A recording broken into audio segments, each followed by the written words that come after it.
மறைந்த முன்னாள் முதல்வர் ஜெயலலிதாவின் நினைவு நாளை முன்னிட்டு சென்னை தண்டையார்பேட்டையில் அதிமுகவினர் நலத்திட்ட உதவிகள் வழங்கினர். ஜெயலலிதாவின் முகமூடியை அணிந்தபடி சுமார் 20க்கும் மேற்பட்ட பெண்கள் மாணவர்களுக்கான விலையில்லா மடிக்கணினி, விவசாயிகளுக்கான ஆடு, மாடு, கன்று, பள்ளி மாணவர்களுக்கான சைக்கிள் போன்றவைகளை கொண்டு வந்தனர். அதிமுக காலத்தில் வழங்கப்பட்ட நலத்திட்டங்கள் நிறுத்தப்பட்டிருப்பதாகவும் அதை ஜெயலலிதாவின் நினைவு நாளில் நினைவு கூறுவதாகவும் அதிமுக தொண்டர்கள் தெரிவித்தனர்.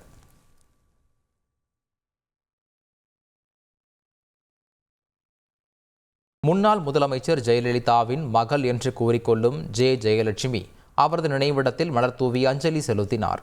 பின்னர் செய்தியாளர்களை சந்திப்பார் என எதிர்பார்த்த நிலையில் மௌன விரதம் அவர் பேச மாட்டார் என அவரது ஆதரவாளர் தெரிவித்தார்.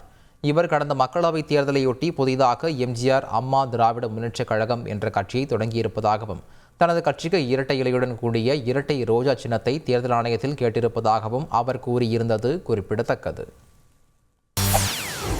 செய்திகளை உடனுக்குடன் தெரிந்து கொள்ள உடனே சப்ஸ்கிரைப் பண்ணுங்க.